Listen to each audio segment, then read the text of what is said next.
70% of the population in their lifetime experience something that's potentially traumatic.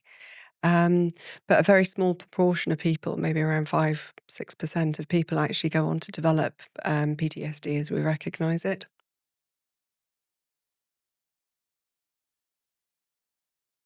Maybe start off, Sonia, by just telling everybody, like, how did you get into psychotherapy? Like, what made you want to be a psychotherapist?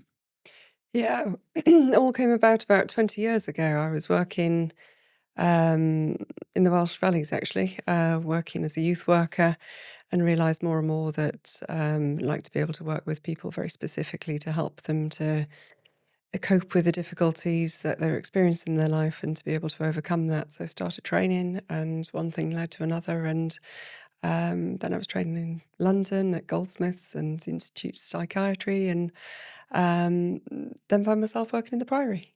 Wow. Okay. And what sort of youth work, when you said you were doing youth work, what was that? What was that like?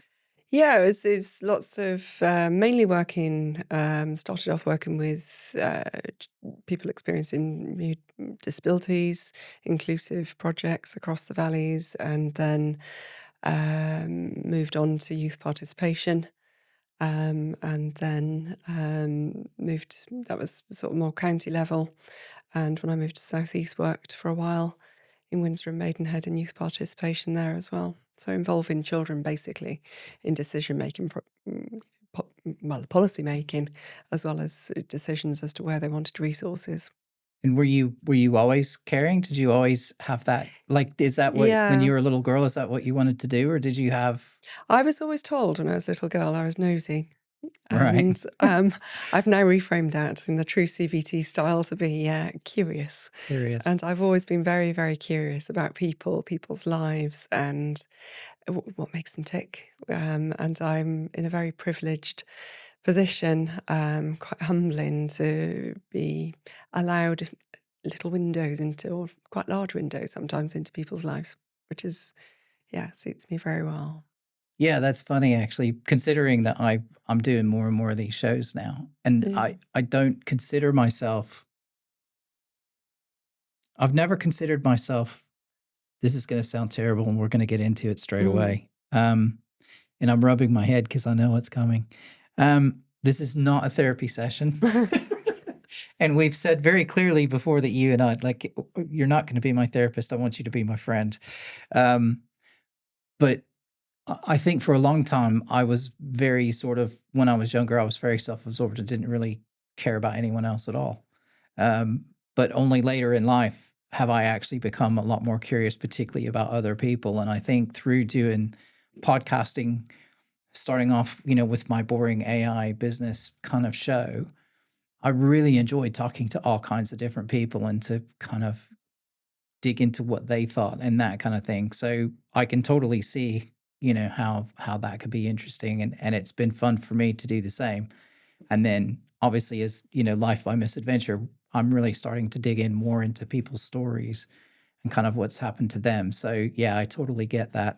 Yeah, people are absolutely fascinating. I They are think fascinating. 20 years later, I still, every hour, every day that I'm with a new client, it's still super duper interesting.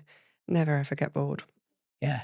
No, it's great fun Yeah. and I love it. So okay, cool. Where does psychotherapy sit in the kind of, and I know we'll get to the topic here in a second, but I think it's good just for some people who may not understand, like there's psychiatrists and psychotherapists and clinical psychologists and all this different stuff. Like where does it sit in the kind of different disciplines, and what does it mean? And what are the kinds of things that you do versus what maybe other people do? Yeah, so a psychiatrist is somebody who's a medically trained doctor, who then does, in the same way that somebody might train to be a heart surgeon, they do their consultant training in psychiatry. Um, so they're able to prescribe medication as well as that much deeper understanding.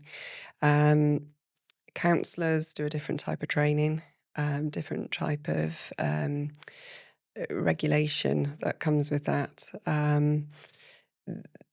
And where do we sit in psychotherapy? There's lots and different types of psychotherapy. Some the more analytic, psychodynamic approaches, looking at your past and the influences of those.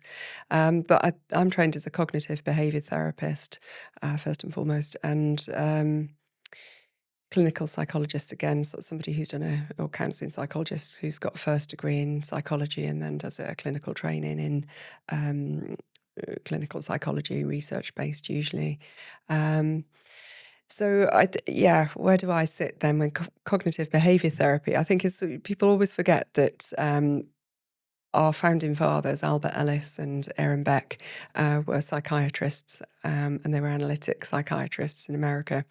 And they were looking for a more tangible, practical way to help their clients.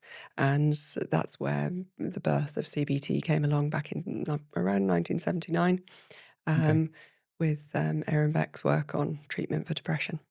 And I know I'm surprising you with these questions. I didn't tell you, but this is the direction we're going. And then, so I've heard of CBT before, and I've also heard EMDR. Yeah. It is EMDR, right? Yeah. And maybe we'll talk about those and maybe as tools, because they're both tools, right? And it just depends on maybe what you're dealing with or whatever. And we might touch on that later, but I won't ask you. This isn't like an exam to say what the difference is. Okay, so loads of people have trauma. I think everybody has trauma. And like you were saying before, and you know, there's big T trauma and there's little t trauma.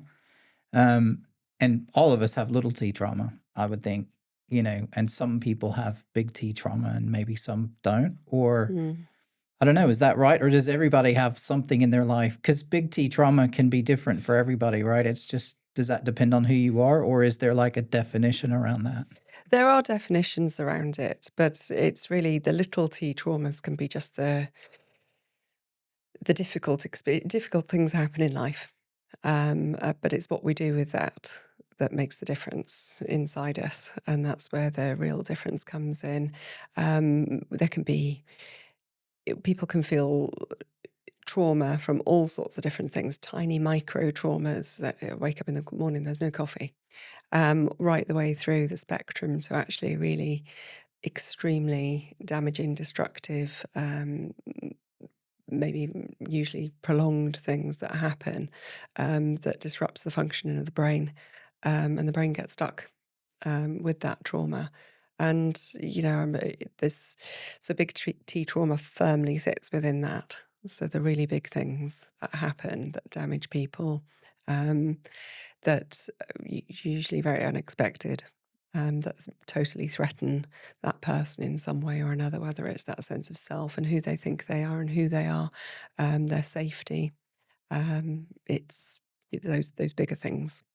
I assume that stuff like soldiers going to war, car accidents, you know, nearly like anything that you would consider like a massive thing, like you nearly get killed, that would probably be a big T trauma for most people. Yeah. But it's an interesting thing because like 70% of the population in their lifetime experience something that's potentially traumatic. But a very small proportion of people, maybe around 5-6% of people actually go on to develop PTSD as we recognise it. But the reason why I became so interested in becoming a specialist in trauma therapy is because 80% of those people tend to go on to develop anxiety disorders, depressive disorders, maybe suicidal ideation, and depends on the type of trauma, more complex issues, but also impacts on our physical health. Trauma lays down at a cellular level, and the body holds those memories. So, yeah, it's quite powerful stuff. So how do we protect ourselves? Let's just get straight to the meat of it. Is there any way that we can protect ourselves? I don't think there's one particular thing that you can do to protect yourself. It's multifactorial. But I think when we understand, so often when I work with clients, they'll say the thing that has really helped them early on in therapy is understanding how our brain works. So I often describe to people that we've got the old brain where the alarm system sits. This is my very crude description that works for people. And the alarm system sits in there, this old structure that we've got called the amygdala. And that links up with the hippocampus. And then that, in trauma situations, that's there to protect us. That's there to keep us safe. And that links with the things people tend to know about fight, flight, freeze, fawn as those key mechanisms. But the thinking parts of the brain become impacted.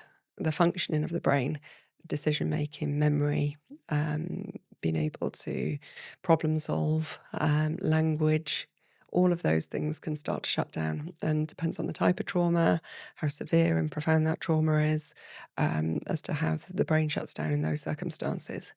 So the opportunity for people then to be able to turn the alarm system off, to feel safe again, to feel like they have emotional safety, practical safety, psychological safety, that they're safe again, is really, really important for the body to be able to feel that.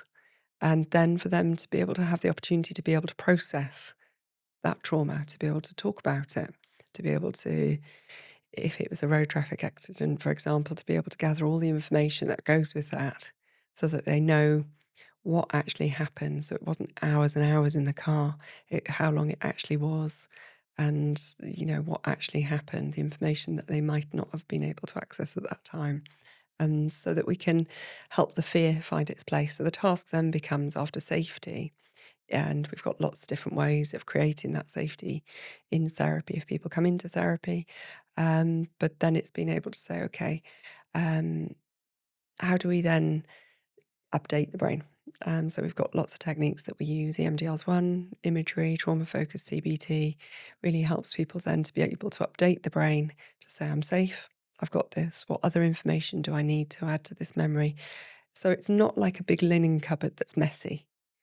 We don't want it to be able to, every time we think about that trauma, it collapses on us.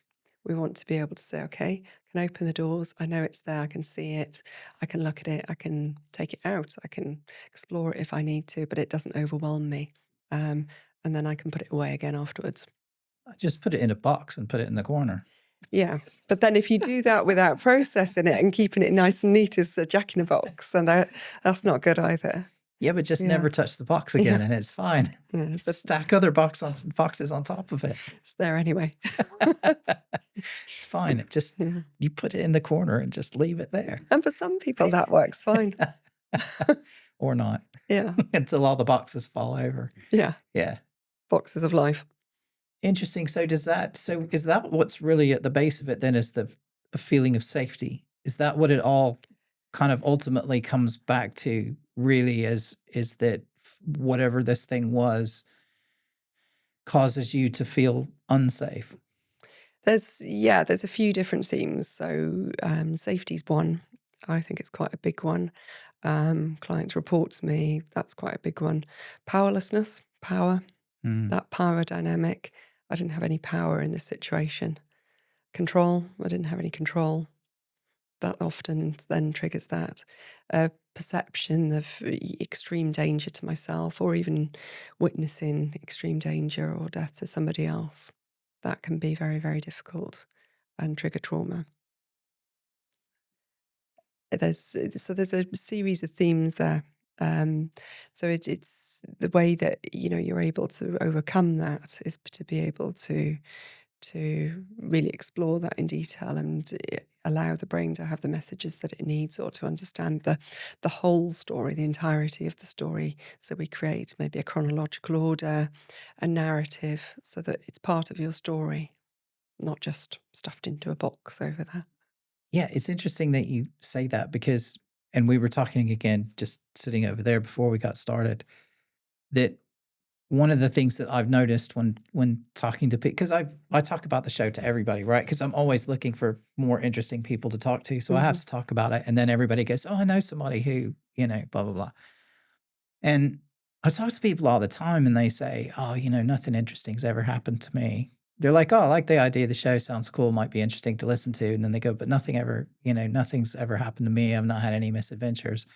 And then, 10 or 15 minutes or 2 days later or something, then they come back to me and they go, actually, you know what? I had this thing that happened to me at one time and blah, blah, blah. And I'm like, for anybody else in the world, that would be like a major life event.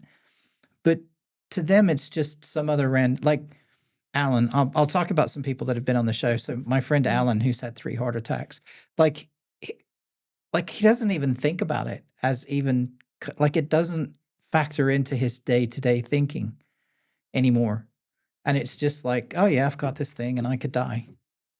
Like anybody else, I would think that you'd just be pretty freaked out most of the time. And but he, in my opinion, or the way I thought about it is that he must have processed that fully, and he's able to it's just another thing that's happened in his life. And his wife had the dog attack, and all these people, and Rebecca with the brain surgery, and all these people, and it's like they're just kind of like, oh yeah, I had this thing one time. Does that So I guess my question is, in those instances, is that when somebody's actually healed, is that what happens? Is it just becomes something that, like you said, you can kind of open the box and look at it later and go, oh yeah, I remember that. I remember that thing. Yeah, that's really cool. And maybe not cool, but you know what I mean? And you can sort of examine it on its own, and it doesn't. But if you're not healed, it's still kind of front of mind. And if somebody asks you, it's like that's immediately jumps into your head. Is that kind of what it's like? Yeah, I think there's lots of things that go with trauma, lots of horrible bits to trauma, hypervigilance, flashbacks. There's all sorts of different things that triggers. That could be a smell, it could be all sorts of things. But I think what you're really talking about there is when somebody's done the work and they've been able to update the brain. We can't erase memories, but we can give them a time and date in the past. They can have their place in the greater story of your life. So it becomes about resilience. And I think people through these experiences realize that actually I would never have chosen that experience. But from that, there is growth. And you talk about that a lot in therapy in terms of post-traumatic growth. I can grow as a person as a result of this thing that's happened to me or happened in my life. And I can grow from that. So it becomes resilience, it becomes strength, it becomes actually, do you know what? I do have coping strategies and I do have a place for this. So very often with anxiety, we'll say, okay, the threat's up here and my coping skills are down here. And that's misaligned. And very often in therapy, I'll be working with people to be able to say, well, actually, is the threat that bad? And are your coping skills really down here? And it's about addressing that balance so that people can actually realize that they do have strengths that maybe they didn't realize they had, they didn't acknowledge they had, or maybe they've developed. They're new things. Does that make sense? Yeah. It's interesting you talk about the anxiety bit because I know people who suffer from anxiety, and I can start to tell when they start to get particularly anxious about something. And then what they do is they then become anxious because they're anxious. And then they recognize that they're anxious because they're anxious, and that makes them more. And it just turns into this little, like a little tornado. Whole and thing I'm about like, meta anxiety. yeah. And I'm like, okay, stop. Just be anxious. Like, don't just, if you're anxious about something, be anxious about that thing. And that's okay. Because sometimes it's okay to be anxious, right? Like, at least I think it is, obviously, and you'll probably tell me differently, but it's like stage fright, right? Like there are some performers who still, like, they're famous, millions and millions, platinum records, all that stuff, and they throw up before they go on stage every single time. And you would think they'd be over it, but they don't. They get so anxious before they go on stage, but that gives them some energy, and performers get anxious and stuff. So I think there's a normal level of maybe anxiety that people experience. And does the problem come when you start to get anxious because you're anxious? Or is that a common thing? So anxiety is just an emotion. Yeah. It's a primary emotion that keeps us safe. So if we just stay with the anxiety, that's helpful. We're able to just say, okay, so we treat it like, what's the weather? Barometer. And the weather's anxiety right now. But it's been able to then say, actually, let's not worry about being anxious. Because is the problem actually anxiety, the protective emotion? Because that's going to arrive. People will quite often come to me and say, don't want to be anxious anymore. I'm like, well, I can't really help you with that one, but I can help you how you manage that and the worry that you might have about anxiety. And that's what we're really working with, the worry about worry. I worry all the time. I'm a worrier. I can't tell you how many times I've heard that. So it's just being able to say, actually, let's deal with the worry. because anxiety is just an emotion Okay. in the same way that anger is just an emotion. But anger is a secondary emotion, isn't it? Anger is also primary because it's there up there as a protective emotion with anxiety. Keeps you Interesting. safe. But it's Okay. an interesting thing. People forget about low mood. So I said earlier on about this, people who've experienced PTSD tend to go on, 80% tend to go on and develop, experience depressive disorders, which is quite an interesting thing when you think about it, because that's anxiety and depression. But we don't always think about depression as being protective. But if a key theme of trauma is about safety, where do you feel safe? I want to stay at home. I'd like to Mhm. stay in my safe place. I want to stay in a place where I feel everything's okay and I'm in control and I've got some autonomy. So that becomes a key feature. That stuckness becomes a key feature of depression. So lions and gazelles, we recognize anxiety that lioness is hungry, cubs are hungry, so she goes off to hunt. So the alarm system gets triggered, the amygdala. She goes to hunt. Gazelle neuroception kicks in, and they get that feeling that something's not right. Chase is on. She kills one, and the rest of the gazelle go back to eating because it's an on and off function. Lioness, on and off function, no guilt. And then if you think about the cubs, what have they been doing? They have to stay quiet because if they have a big party and play, they get eaten or something bad happens to them. So they stay low. And that's sort of that functional nature, if you like, of some of the features of depression. Interesting. I would have never thought about depression that way. That's an interesting. It's an interesting way to think about it. Um, yeah, that's interesting. Yeah, I never thought about it as being protective, Mhm. and maybe a lot of people don't. Yeah, They just don't see it that way because it doesn't feel that way. Maybe yeah. to you when you're in it. Um, okay, so how do we protect ourselves? Is there any way we can protect ourselves, or maybe not protect ourselves? That's not the right thing because I kind of asked that already. I'm now thinking sort of post something happening. Is there anything that we can try and do ourselves to help us deal with that situation in the kind of near immediate to near aftermath to make our recovery better? Yes, there are certain things that help. So knowing how the brain works can help, just to understand that process of actually what I really need in this moment is to regulate my nervous system, to regulate my emotions, to allow my brain that space to update, to know that I'm safe. Because it's the brain that's doing this rather than just the mind. Our thinking is maybe not completely online. It's like a light bulb fusing. So it's being able to say, okay, how do I create that sense of safety? Who and what do I need around me in order for that to be so? So it could be lots of sensory things. It might be giving yourself some space, giving yourself some sensory things that help you to realize that actually the brain is okay. I'm okay. I am safe. Even repeating that, orientating yourself to time, date, weather, what's going on in the world or life in this room right now, sounds inside the room perhaps, so that you're able to just bring yourself into the moment. So you're not going off all the time. So you're given a timeline from the very beginning to be able to say, okay, that was then, this is now.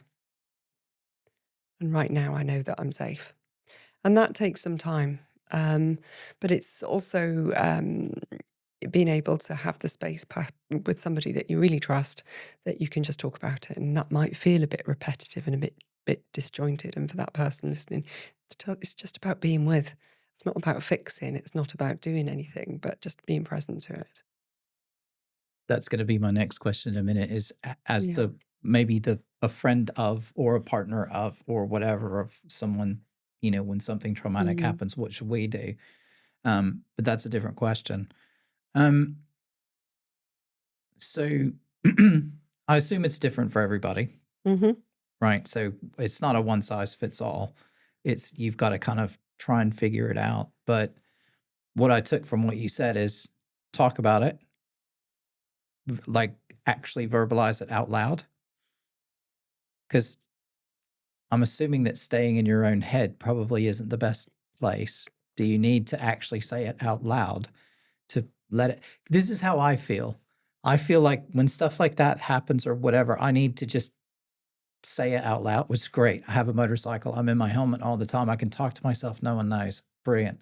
Um, and I have a camera and a microphone now, and every once in a while I'll go for a ride and I'll film it and I'll just yabber the whole time, and then I just delete the whole video afterwards, which is fantastic. But does that make a difference if you say something out loud as opposed to just staying in your head and saying it to yourself in your head? The brain gets stuck in loops. And the task in therapy, but the task in trauma therapy is to be able to um, make sense of those loops. Sometimes those loops don't make sense. We get between various studies, but 6,500, 65,000 thoughts a day. And we don't always think in sentences, we think in images or abstract.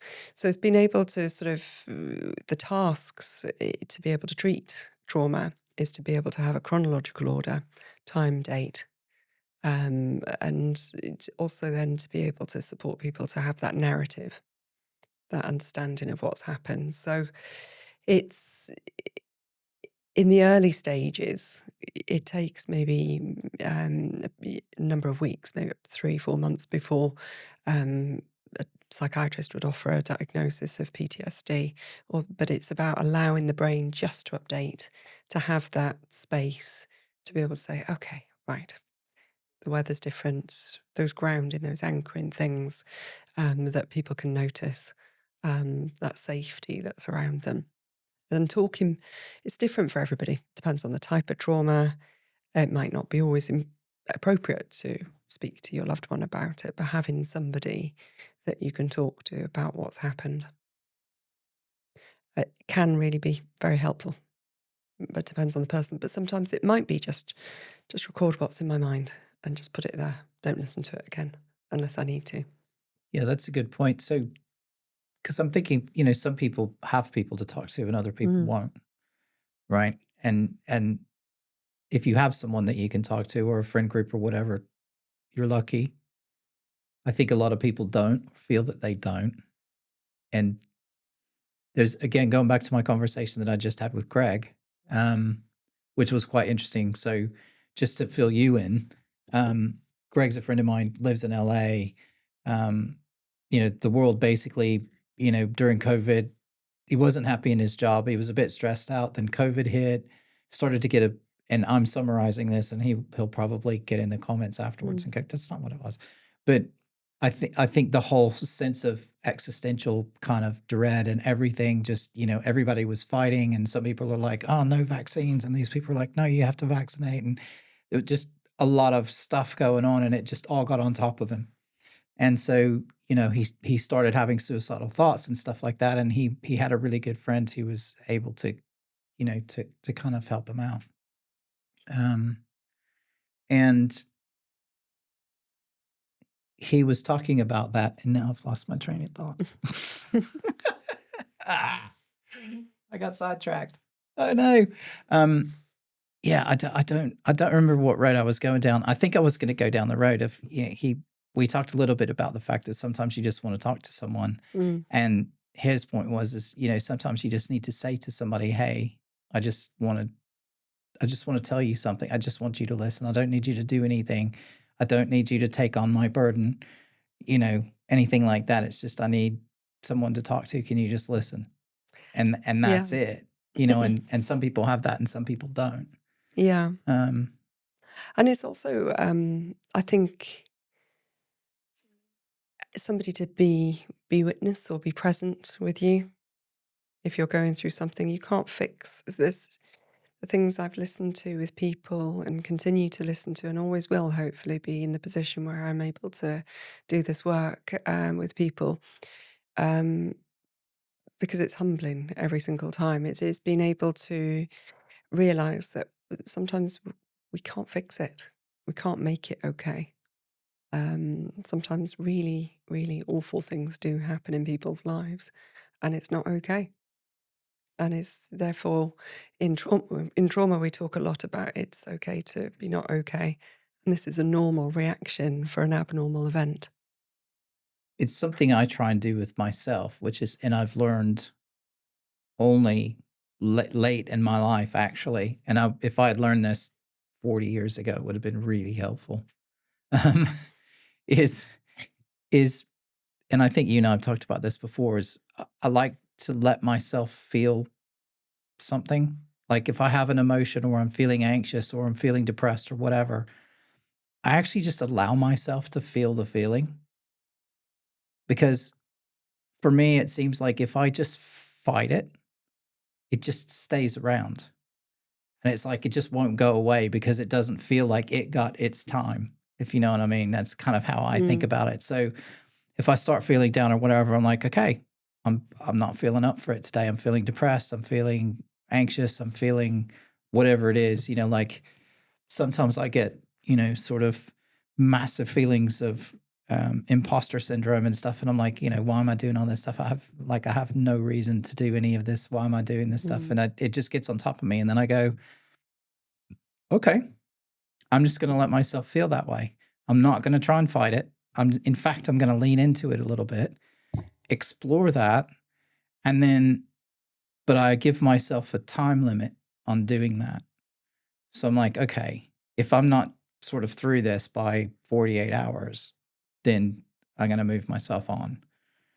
But what I find now is that, usually it's just a day.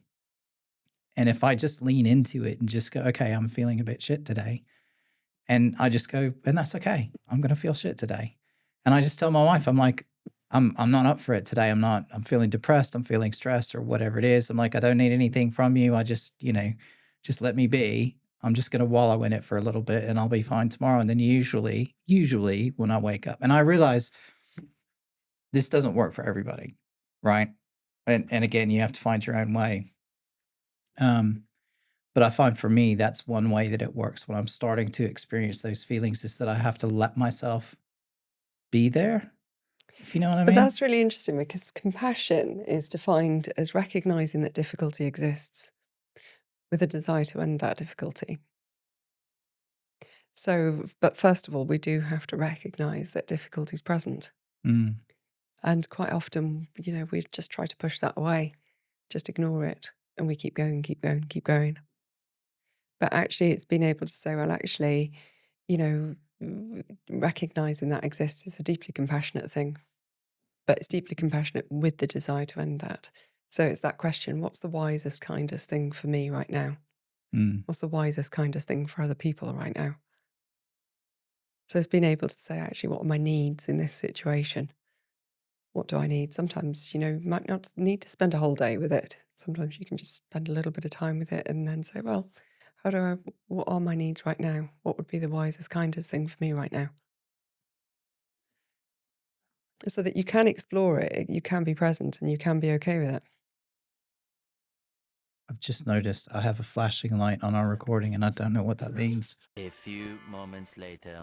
Yeah, sorry about that. There was a little bit of a break there because I had a weird flashing light on some of the recording gear, but it seems to be working. So we'll get back to it. Where were we? Maybe I'll put it back on you a little bit. So Mm-hmm. what am I not asking? What am I not sort of covering that you think is important to talk about? Because I feel like I have an idea of kind of the questions that I want to ask, but it's me. I'm kind of in a situation of I don't know what I don't know. So from your perspective, is there something that I'm missing, or is there something that you think is really important that we should be adding in here? No, I think your questions are great. I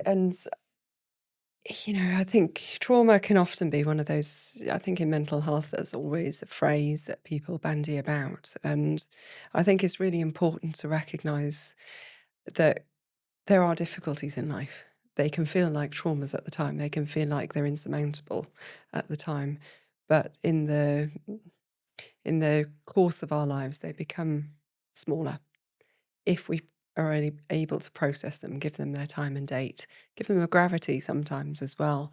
But they don't have to define the rest of our life. They leave very key messages in our life, but we do have choice as to what we take from that growth that we take from that learning that we take from those experiences, and where it fits within our lives. We also have choice with that, the gravity that we give it within our lives, the size that it has within our lives, the shape, the form, all of those things. It doesn't have to be us. It's an experience, Mm. even if it's one of the most difficult, awful things imaginable. It's still part of our lives and fits within it. I think the other thing that we can't breathe away trauma. We can't yoga away, move away trauma. It's there within our bodies. So there's something there about those approaches can be very, very powerful in terms of accessing the body's holding that trauma. The trauma has body memories, and that's really important to know. But then it's being able to spit, and that's why the brain has these things. So a smell, a sound, a song, it's something that looks like somebody, Mm. can all be triggers for trauma memories, and that can be different for everybody. But sometimes people are able to use those techniques to really help them to be able to connect the thinking parts of the brain and we often use that within trauma focused CBT to be able to say, okay, we can access where the body's holding that trauma and we can allow that connection when it feels safe, when it feels right for that person. It's interesting you talk about smells because I have a little thing about Mm, smell. And I know, so when I was working in a tech job a while back and I was doing a bit of consulting, there was a guy who's developed this. Um, the only way to explain it, it's like a dome mm, kind of thing, but it's like a 3D environment that you can go into. It's like a room, but it could be as big as our studio here or bigger. So it could be like 10 meters by 10 meters, or it can be, they have some that they sit on top of tanks mm, so that when they train in the military, they don't have to go out, but you can stick your head through the top and you can see in 360 degrees. And when they're training people for like, when you've got, I don't remember what the name of the job is, but there's like one soldier who's responsible for calling in airstrikes and stuff like that. And mhm, what he has to be able to do is look behind him to see the planes on the horizon. And then he can tell the guys on the ground and he's like in the radio in between, right? And so they have these training environments and they do this for the military and all that sort of stuff. But what they realized is that the uni that they work with, some of the psychologists said, hey, could we use them to work with some of our patients that have PTSD, particularly soldiers? Because we can put them back in the environment, in a similar environment to help them work through whatever they need to work through. And that all sounds okay. Everybody kind of goes, yeah, okay. But the most interesting thing for me is that they said they can also make it smell the same. So they can give the smell of gunpowder and the smell of what a battlefield smells like. And that was really, really effective. So they make these tents and they have the tents and it's literally they've got the smells of they've got the gunpowder and the smoke and all that everything. And they put all of that together and they can put them in this mm. environment and then they have someone, a psychologist there with them going through this, but they found that was really effective. But I found the smell part of it the most interesting bit, that was a major trigger for a lot of them. Smells, tastes, any of those sensory things. But we don't actually need to recreate that Mm, for people in trauma therapy because it's there in the body and the brain anyway. And if you think about the happiest memories you have, so I love being by the sea. And if I close my eyes and I do some breathing exercises and I drop down into my body and I'm able to ground myself, anchor myself, and allow myself to access those memories, I can smell the sea. I can hear the sea. I can feel the spray. And all of that is right there in front of me. I can be there in that moment. the happiest moments I have with my children, I can be in those moments with them, as if I'm right there. So trauma memories don't have a time and date necessarily, but they do have this. Trauma memories have this Jack in the Box kind of feeling that they're just there when they're not welcome. So what we want to be able to do is to very clearly give them their place, so that stops, so that we can smell a certain smell, but we know that we're now safe.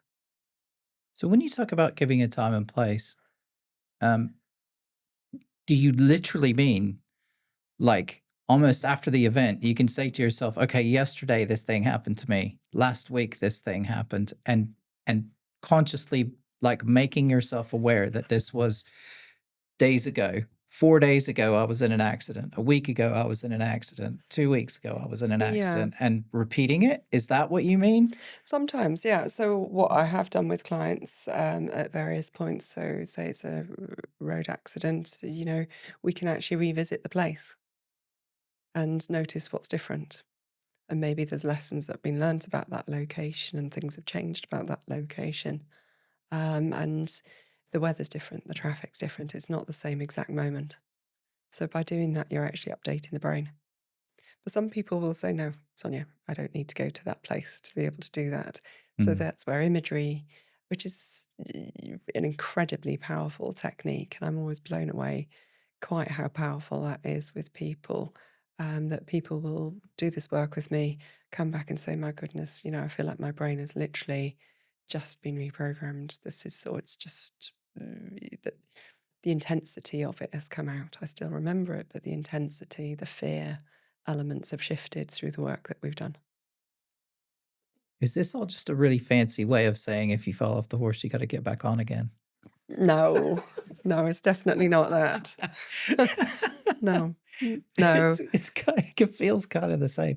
Like, not exactly in the same way, but it's like you have to, at some point, like going back to the same spot. You can't be afraid of, if you have a car accident, you can't be afraid of that spot on the road. Well, that's when we know it's become know. very problematic trauma, because there's a lot of avoidance, and there's, lots of strategies to be able to avoid that. I'll drive the whole other way so I don't have to go down that one spot. I'm using that as one example. But that is a key moment to realise that actually this is now getting in the way of my day-to-day life and me moving on, and it's starting to define how I live, rather than actually being a discrete experience over that period of time, whatever that period of time might be.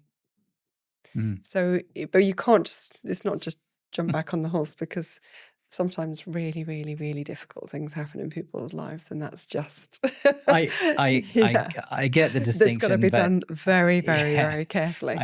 Yeah. And falling off a horse is one thing. Yeah. If you fall off a horse, get back on right then. I mean, I've had motorcycle accidents. Yeah. I mean, I used to ride off road all the time, and I'm 5 miles out in the woods.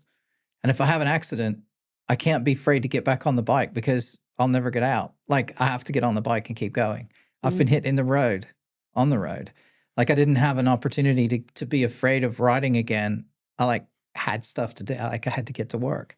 And so I got back on the bike, and, and I've had, touch wood, I've had a couple of car accidents in my life. One kind of major one, and a couple as passengers. And so, again, but it was like I was able to just get back on. I totally appreciate that there are layers to this, and there's some things that happen to people, and there are major serious traumas where somebody's not going to go back into that situation. I'm not saying that I would say those are small t traumas probably. Yeah. If I was able to do that and it didn't have a massive impact. Anyway, why is that flashing again? Okay, sorry. I keep getting distracted by the gear. It seems to be working. I'm going to leave it alone and pretend it's not happening. Okay, so the other big question, I guess, that I'd mentioned earlier, which is, if you know someone who's had a big trauma, how can we help those people? Is there anything that we can do? Is there anything we shouldn't do as opposed to we should do? high level. Obviously, every situation is different, blah, blah, blah. So we'll give the caveat. But generally speaking, as the friend of somebody who, something happens to that has a major life event, what should we do, not do You've to almost answered the question yourself. all You're right. very, very close to answer that yourself. And it's about saying to that person, how can I show up for you right now? What do you need from me right now? Because everybody is so different. Everybody is so individual. So it's about giving it back to them, because one of those key themes of trauma is a lack of control, lack of power. What do you need from me right now? How can I show up for you right now? And they might not know in that moment, but just leave it there on the table. There might be something about practical things that you can do. Cook food, take care of some stuff. Be there for them, be at the end of the phone. Don't forget about them, because this doesn't have a prescriptive period of time that you'll be over it in this period. And telling them to get over it probably isn't helpful. Yeah, that's not going to help. So it goes back to that compassion stuff. Yeah. First of all, we have Yeah. to just remember that it's difficult stuff. Yeah.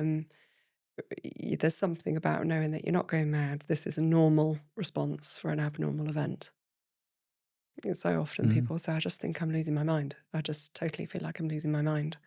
I keep getting these flashbacks. I feel like I'm right back there. And I was like, no, that's just what the brain's doing, trying to make sense of this thing that's happened, this really difficult thing that's happened. So it's that sort of thing, being able to just be present to it. And that whole process immediately after something really, really difficult happens is safety. How can you create that sense of safety with that person, allowing them to, have us lead that one? What do you need? And then you're able to, then you're able to work with them on that. Interesting. And I know I keep mentioning Greg, and this is going to drive you crazy, but he said something really interesting at the end of our chat, which is he said, "Don't ask people how you can help them. Ask how you can support them." Yeah.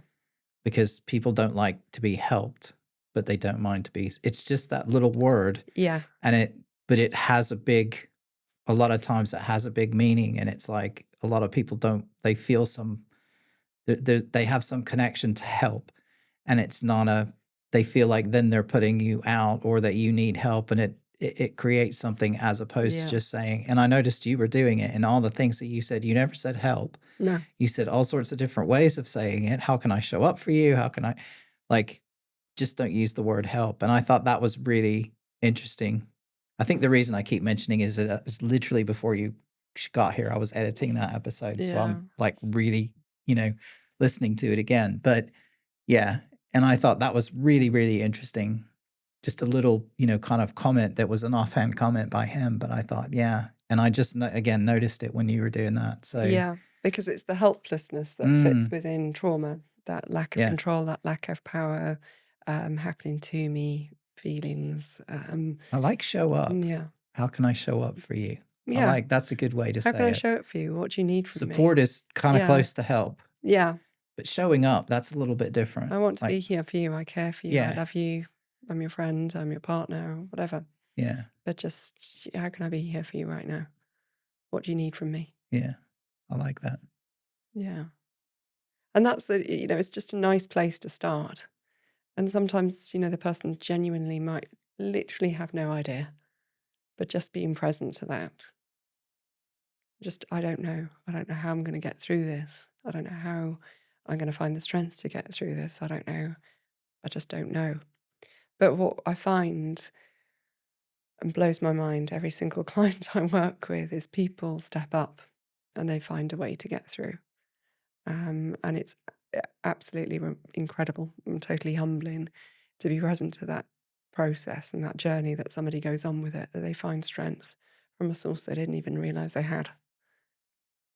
It makes me think of my in-laws, and I won't say their names, but something my wife said that we've adopted in our house, which is if we get really angry usually about someone else or something's going on or somebody's, slighted us in some way, the other one, that we both do it to each other. So it's quite evenly matched at this point. But let's say, somebody does something to my wife, she gets really angry or whatever. And I just go, well, do you just want me to go beat them up for you? And I'm not going to do it, but it's the asking of the question. And she's like, yeah, would you just go punch them in the face? That'd be really nice. And I'm going, okay, I'll get to that. I'll do it tomorrow. And we're not going to do it, but it's that, again, it's almost just acknowledging that and going, do you just want me to just go rough them up or what? And it's kind of like, yeah, that's what I need right now. And it makes both of us feel better. And it's like the silliest thing that we do.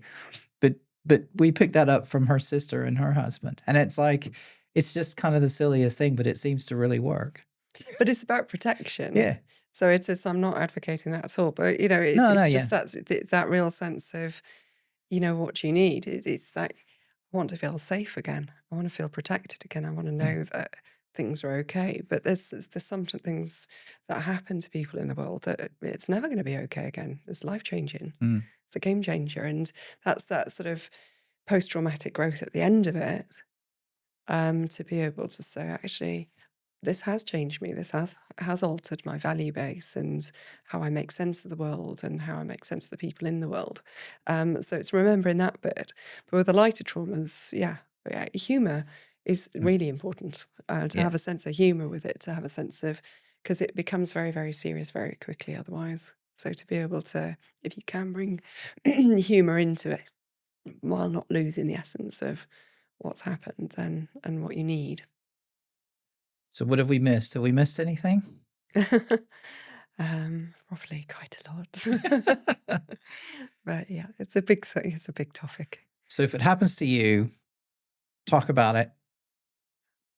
Try to give yourself some context of where it happened in time, and then it's not now, and then it's a different time now than it was when that happened, to give yourself some separation from it. And then just give yourself some time, maybe give yourself some time and give yourself a break. And it's okay to take some time to process this stuff, and absolutely. don't be too hard on yourself. Compassion, kindness, very important. Stay with the facts, stay with the evidence. Kindness. Yeah. Okay.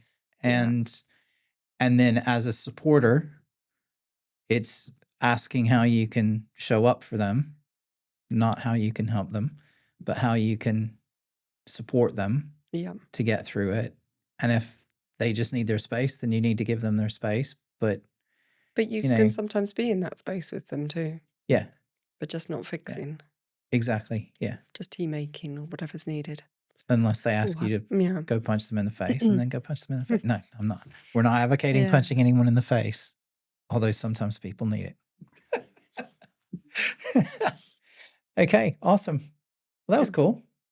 Okay. Thank you. I'm glad you came in. Sorry we had a little technical difficulty there in the middle. I'll probably cut out most of it, but there'll be a little jump around, but that's okay. And I had, I don't know, a brain fart halfway through as well. So that was fun too. Anyway, thanks, Sonya. Thank you. All right, we'll see you soon. Yeah, we'll see you soon.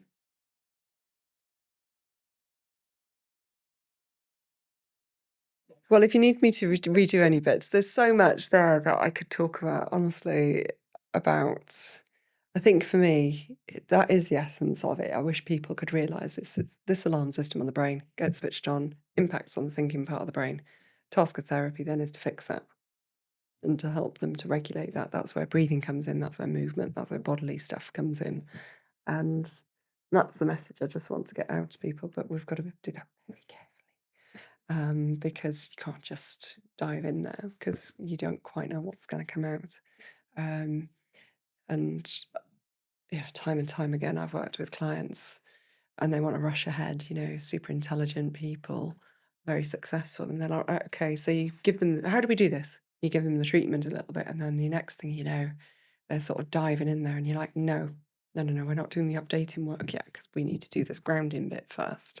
We need to be really, really careful on the grounding bit and really make sure that we've got the stabilization absolutely nailed before we can move on to the next stage. And then that stage can actually be surprisingly quick. But then it's that last stage that how does the world now make sense to me? How do I fit into the world now with this experience? And that's the growth bit. That's the clip. That's the summary right there. Yeah. Brilliant. Okay, See, you it's all still recorded that. running. Of Okay. course. Yeah. Oh, well, I don't have the bit before. I'm That's really the whole scratching show. my We'll just use that bit. That's Yeah. it. That's the whole Yeah. summary of all of it. Yeah, that's it in a nutshell. That's Yeah, what I want yeah. people to know. Yeah. And it's not their fault. Mm. It's not. I think that's the other bit. It's not your fault. It's the other key message that I think would be very, very valuable to people to know. Mm. It's not your fault that your brain is doing this. It's not your fault that this has happened. It's not your fault. You didn't ask for this. I don't think I've had anything specifically majorly like a capital T. I mean, like I said, I've been in a couple of car accidents and stuff like that, which again, I've kind of processed and, I had a little wobble at the time, but then I've been able to kind of get through it. But I also think about regret, and it feels to me in a similar way that I feel about regret, which is, and I think, and I don't know if regret is tied into depression, and sometimes people get in their head and they're like, oh, I wish I hadn't done that, and I did this, and then they start looking backwards too much, and they're like, oh my God, I did this thing, and and they get these senses of they're like maybe a bad person or like whatever, and and at some point I used to suffer from that a little bit, and I used to worry, and then I just got to a point and I went, do you know what? I don't actually regret anything, because all of that stuff, whether it was my fault or not, has made me the person that I am now. Yeah. And whenever I make a decision, I make the best decision that I can with the information that I have at that moment. Right?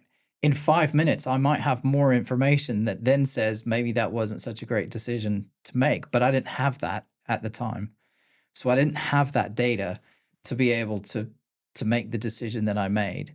And so for me, that's how I square the circle, right? And I just kind of go, and I just leave it. And I go, I made a decision in that moment because that's the information that I had.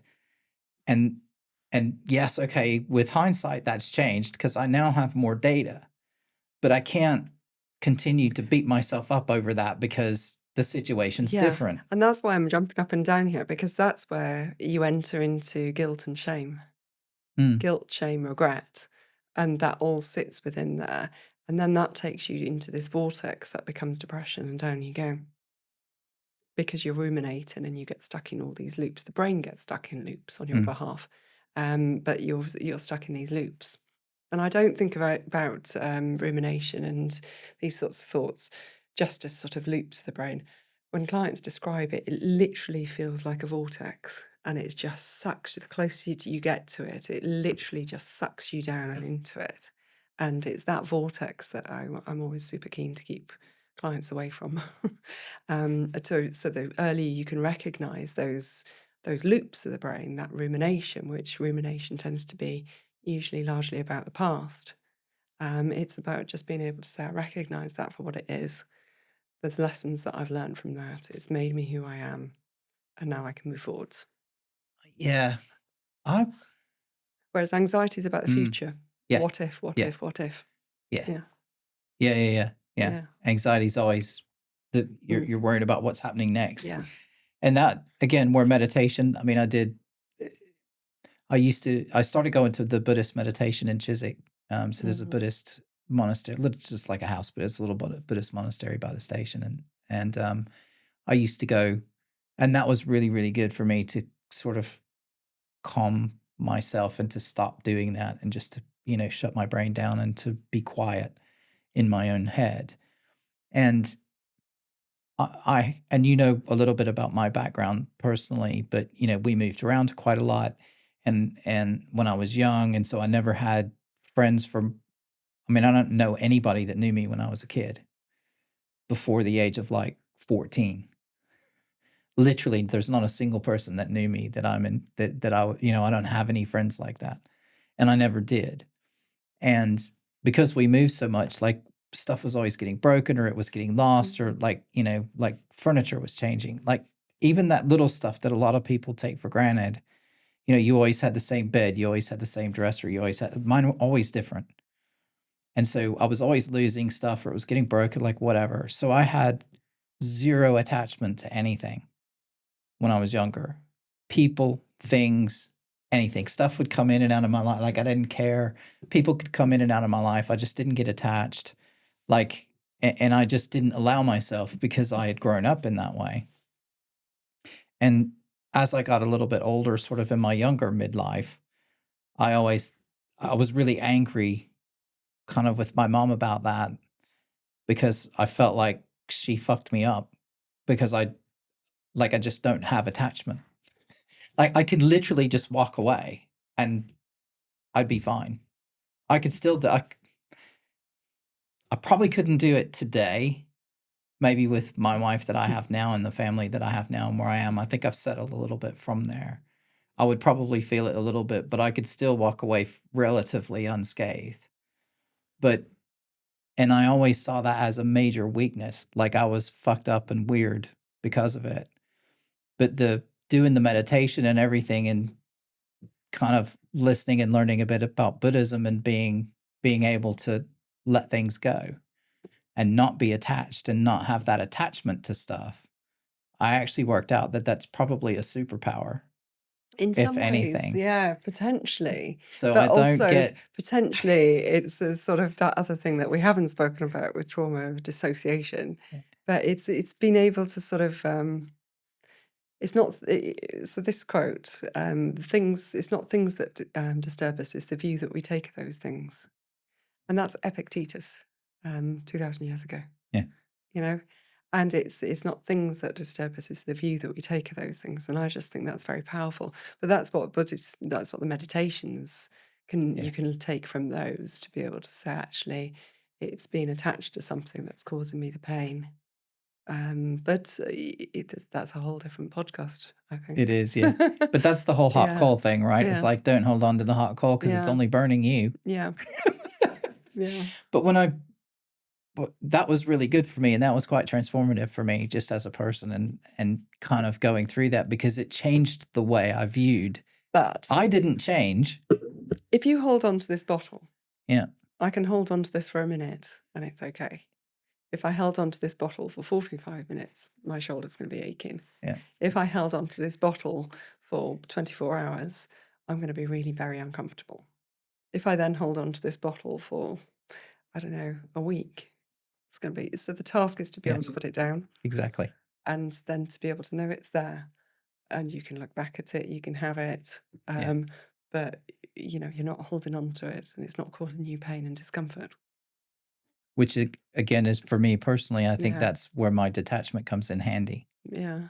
Because I can do that with anything. Yeah. Even that's why I'm able to sit with something for 24 or 48 hours and then go, right, I'm moving on. And I just let go of it. Yeah. And I don't get stuck with it. And I just fucking move on.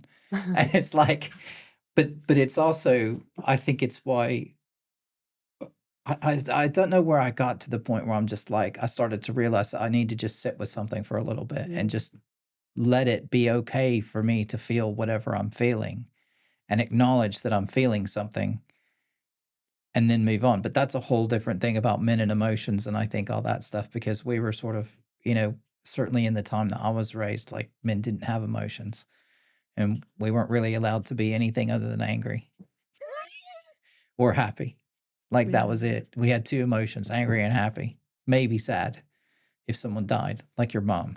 But other than that, like literally that was it. It was very binary. And so, we don't even have the language to talk about emotion, which that is a totally separate show that we'll get into at some point. Yes. That I'll get into with someone. Is that, men don't even, we're not even equipped. Older men from different generations aren't equipped even with the language to talk about and describe how we feel. That was the thing with Greg where he was talking about anger. And in his therapy that he had, they were talking about anger as a secondary emotion because it really comes from a primary emotion, which is like frustration. Or hurt. Or hurt or whatever. Yeah. And it becomes blended with other things, but it's also that primary emotion of protection. Yeah. But it can be very much that sort of what's behind that. And when I work with clients, very often, you can see and feel it, that it's hurt that's sitting behind that. When I'm working with people in relationships, I'm so angry with him or her. Are you? Or Mm. is it actually really about the hurt of some behavior or actions or words? Or are you angry with yourself for the way that you Yeah. reacted to whatever Yeah. happened? Yeah. Yeah. It gets quite Yeah. complicated. Yeah, Yeah. I get that. Yeah. Yeah. Anyway, Right. thank you for the mini therapy.